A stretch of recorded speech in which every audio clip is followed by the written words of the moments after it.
Hello guys and welcome back to my first Diablo Immortal video.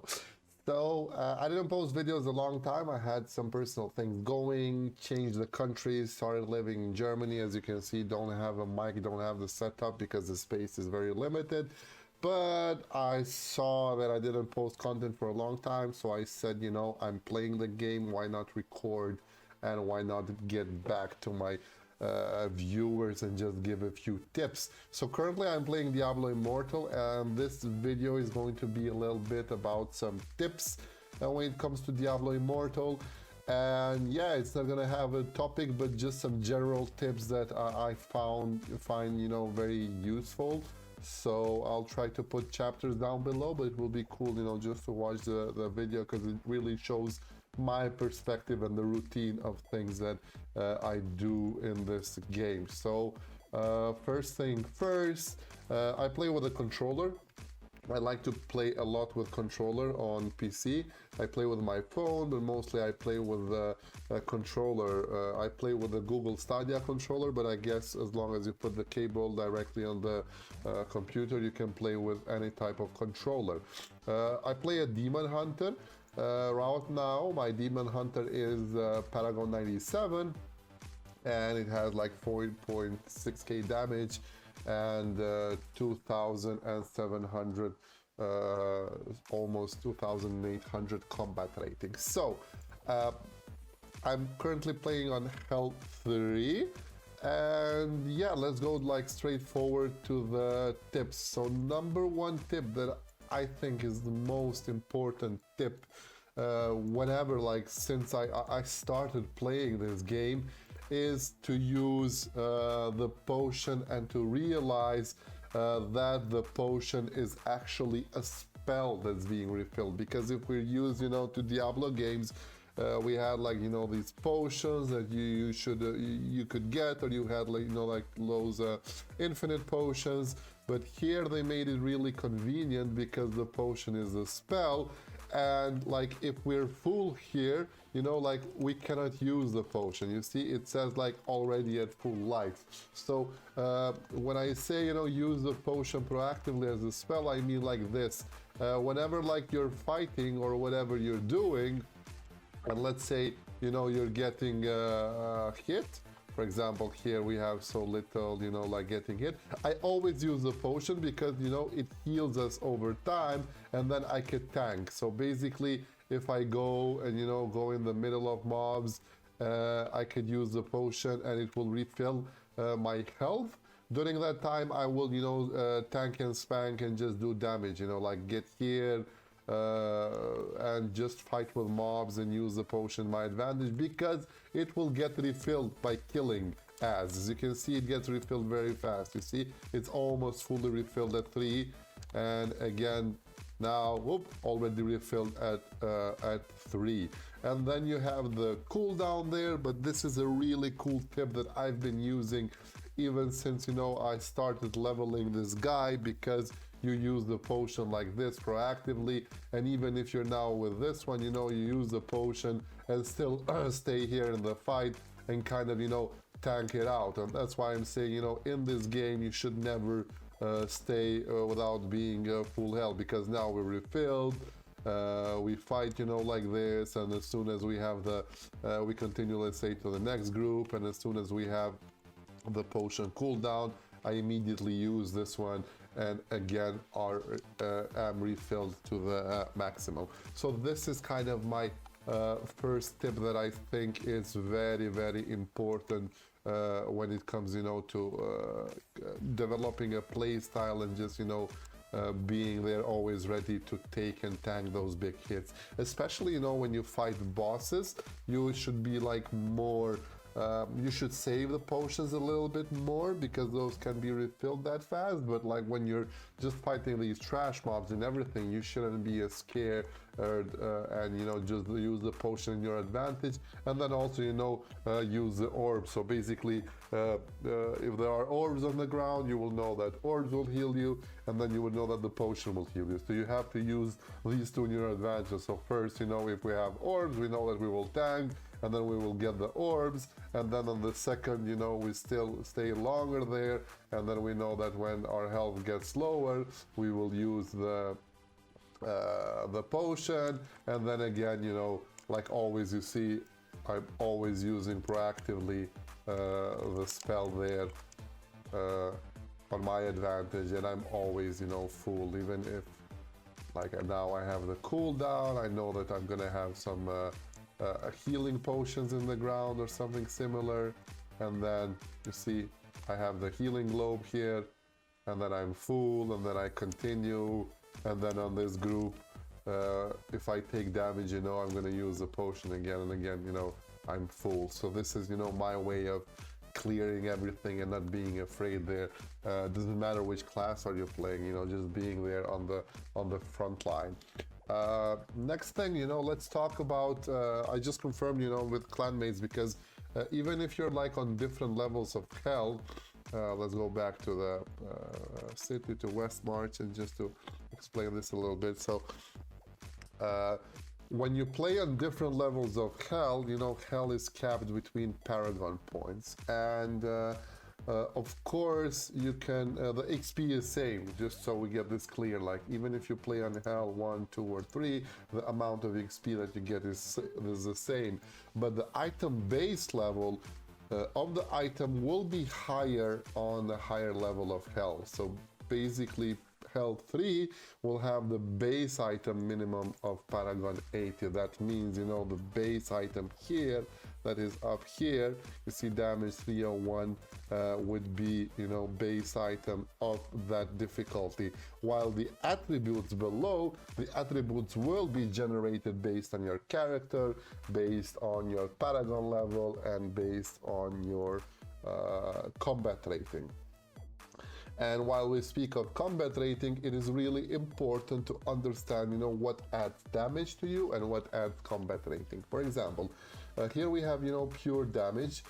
So basically it increases damage dealt to enemy, but also increases healing and absorption effects. And if we look at the Demon Hunter, here we have strength, which is pure damage and contributes towards combat rating. But then if we have intelligence, that would contribute only to combat rating. That's why we have 0, no stats. And here you see fortitude increases armor penetration, and combat rating. Armor penetration is very important for Demon Hunter, so I'd say like for Demon Hunter you should be chasing strength and fortitude, while vitality of course increases life and combat rating. But if you want, the pure contribution toward damage, you should go strictly with strength and fortitude. And as if you can see, basically also, all the gems that we have here, for example, the fortitude is armor and armor penetration, and we can see, that this one, the blue, is armor, and the other blue is armor penetration. The same thing goes, this one is damage, and this one is life, basically, this one is vitality, and this one is strength. So you can get that logic also behind the gems.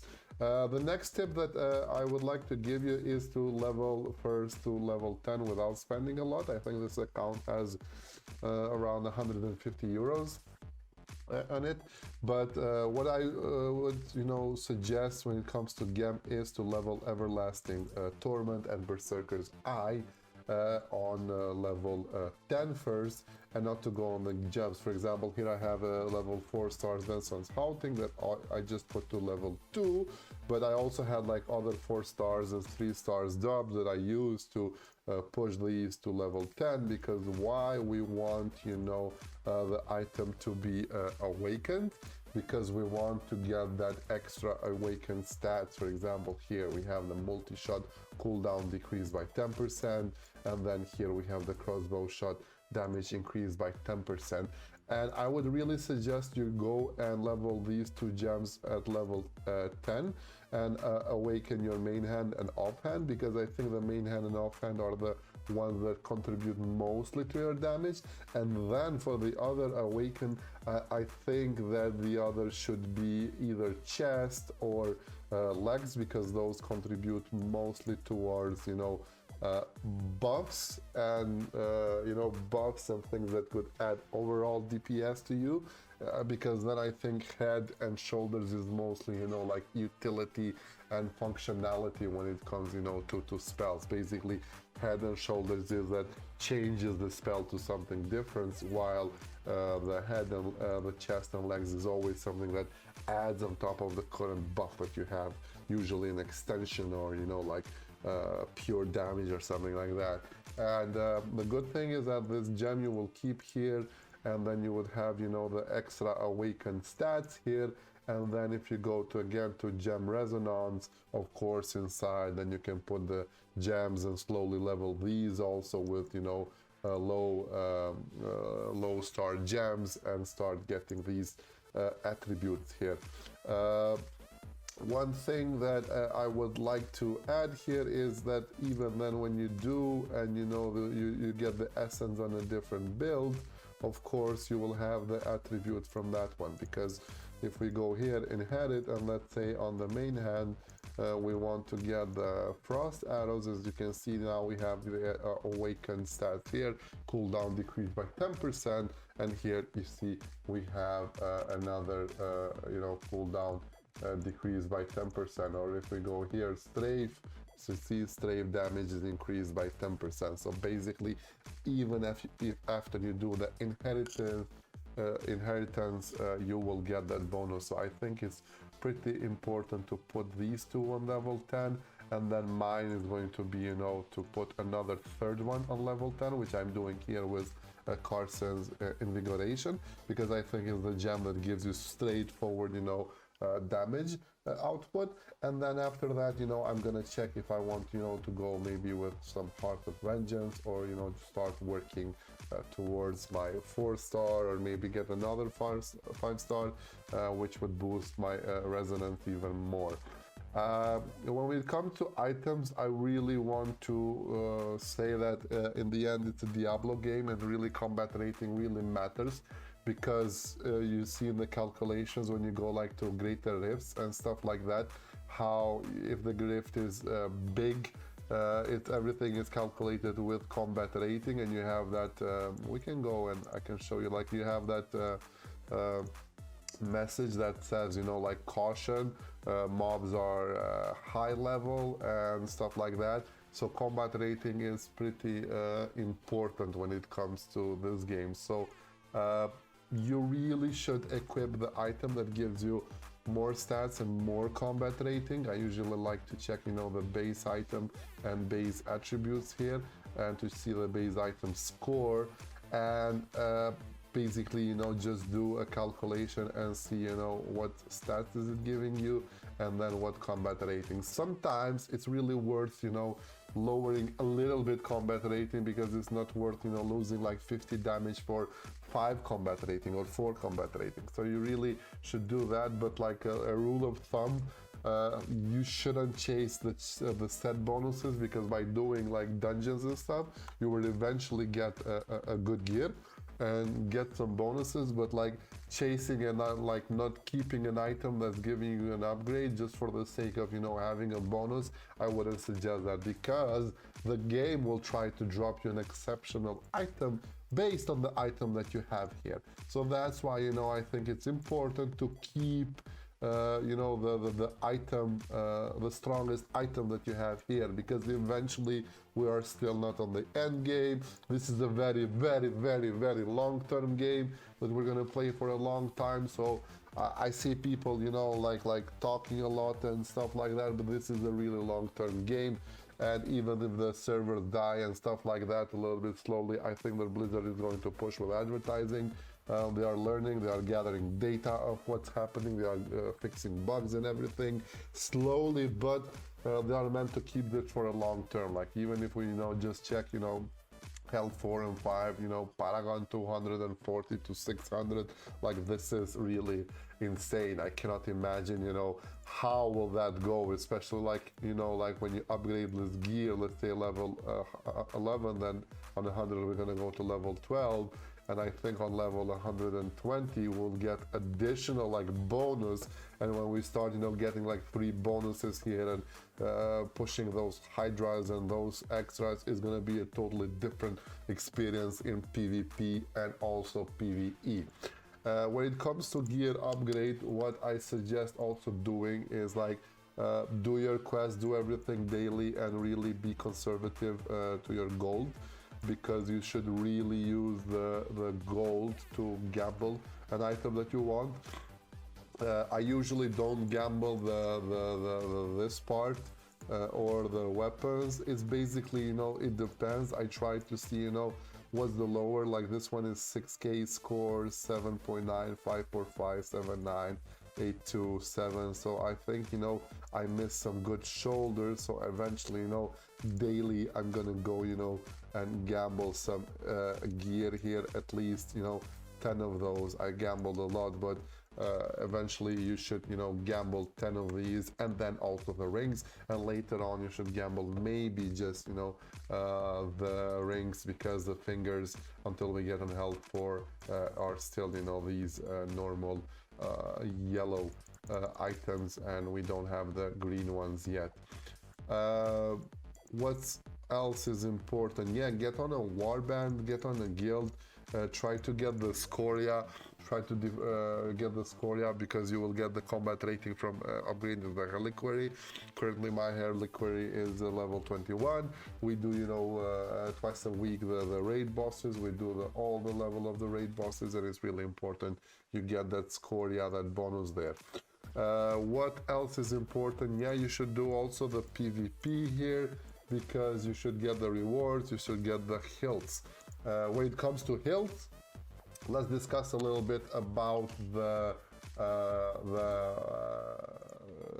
charms. So basically you see the charms, you know, like you have different spells that the charm can boost you, and then as soon as you get one charm, you can disenchant that charm to get materials, which are used to upgrade another charm into another level and try to get another spell. So basically, once you upgrade one charm, you cannot sell it anymore, and you just need it to upgrade to level 5, and then you can extract that one and use that stone to imbue and to replace a spell. When you use a charm here, that will go random, and choose random one of the 5 spells there to replace this spell, and then you can choose if you want to keep the old spell or get the new one. Charm is really a good business. Why? Because one, I buy all the charms from the hill trader here, and I get all the charms as a rewards, you know, that I get for daily and stuff like that.